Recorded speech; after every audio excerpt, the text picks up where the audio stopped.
हर घर में कॉकरोच है। ऐसा कोई घर नहीं जिस घर में कॉकरोच ना हो।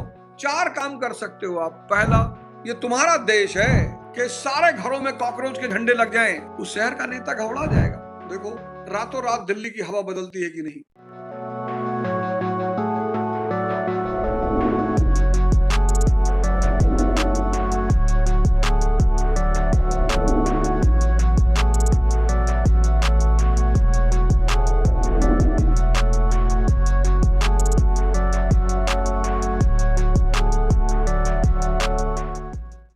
भारत की राजनीति में कॉकरोच जनता पार्टी ने एक नए अध्याय की शुरुआत की है।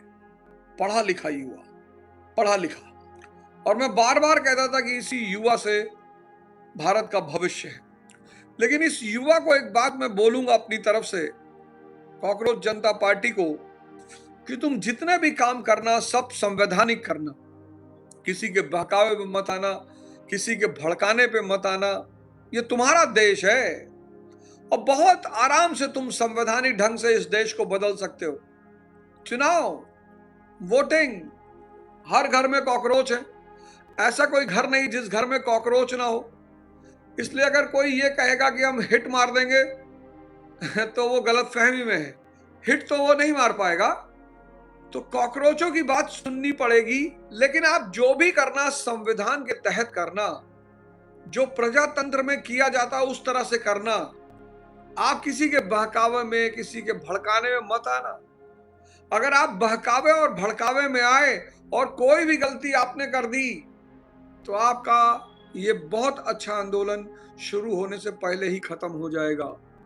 बचपना मत करना, कुछ भी अराजकता वाला काम मत करना। 4 काम कर सकते हो आप। पहला, आप प्रतीकात्मक करो अनशन। 100 लोग जंतर मंतर पर बैठो और बाकी लोग पूरे देश में। जब आप जंतर मंतर पर बैठे हो तो बाकी युवा पूरे देश में अपने घरों के ऊपर खड़े होकर प्रतीकात्मक झंडे लगा सकते हैं। आप 100 लोग जंतर मंतर पर बैठो, उससे ज्यादा मत बैठो। जब सरकार को दिखाई पड़ेगा कि हर घर में झंडा लग रहा है, तो उसको एहसास होगा कि भाई ये तो गलत रास्ते पे जा रहे हैं। ऐसे करो आप। 100 प्रमुख लोग आप जंतर मंतर पे बैठो, और जिस दिन आप जंतर मंतर पे बैठो तो पूरे देश में लोग अब कॉकरोच अपने घरों में झंडे लगाएं कि हमारी मांग पूरी करो। प्रजातंत्र में नंबर का ही तो खेल है। अभी किसी शहर के सारे घरों में कॉकरोच के झंडे लग जाएं, उस शहर का नेता घबरा जाएगा। अभी किसी एक शहर में आप करके देखो, शहर के सारे घरों में कॉकरोच का झंडा लग जाए, सारे घरों। उस जिले का नेता घबरा जाएगा तुरंत कि अरे भैया, वो अपने हाईकमान से कहेगा कि महाराज सारे घर में कॉकरोच का झंडा लग गया।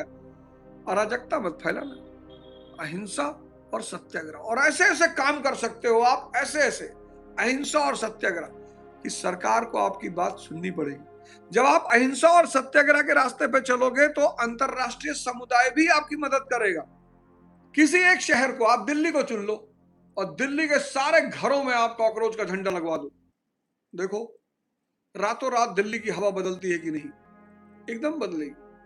आपका मार्ग सिर्फ सत्य और अहिंसा का मार्ग होना चाहिए, और बहुत ताकत है सत्य और अहिंसा के मार्ग में। अब कल एक साहब ने एक नाबालिग लड़की को फांसी लगाकर छत से लटका के मार डाला है। ये पागलपन ही तो है, ये पागलपन ही तो है। गए, अब आधी जिंदगी जेल में कटेगी। गए। अभी इलाहाबाद में एक भाई ने अपने पूरे परिवार को खत्म कर दिया। इलाहाबाद में एक साहब ने अपने पूरे परिवार, भैया भाभी 2 बच्चे, सबको मार डाला। गए, अब 20 साल जेल में रहेंगे, खत्म। बेहोश मन सिर्फ उल्टे सीधे काम करवाता है, सिर्फ। देखो दशा, बिना शक्ति के सम्मान, बिना शक्ति के प्रेम, बिना शक्ति के पद, बिना शक्ति के पैसा संभव है। संसारी जीता है पागल मन के सहारे, अंधे मन के सहारे, और संसार सन्यासी जीता है चेतना के सहारे। अंधेरे में सिर्फ आंतरिक शक्ति काम आती है। आप शमशान जाओ उजाले में, दिन में, आपको डर नहीं लगेगा, क्योंकि सब कुछ दिखाई पड़ रहा है। पेड़, पालो, जानवर, आदमी, सब। इसीलिए जब व्यक्ति का उजाला होता है ना, पैसा होता है, पद होता है, तो उसे आंतरिक शक्ति की जरूरत नहीं पड़ती। आंतरिक शक्ति की जरूरत उसे पड़ती है जो अंधेरे में है, स्ट्रगल कर रहा है। क्योंकि जब आप अंधेरे में हो तो आपके साथ कोई नहीं है, आपका साया भी आपके साथ में नहीं है। और जब आपका साया भी आपके साथ में नहीं है तो आपको आंतरिक शक्ति की जरूरत पड़ेगी। जय हिंद, जय भारत।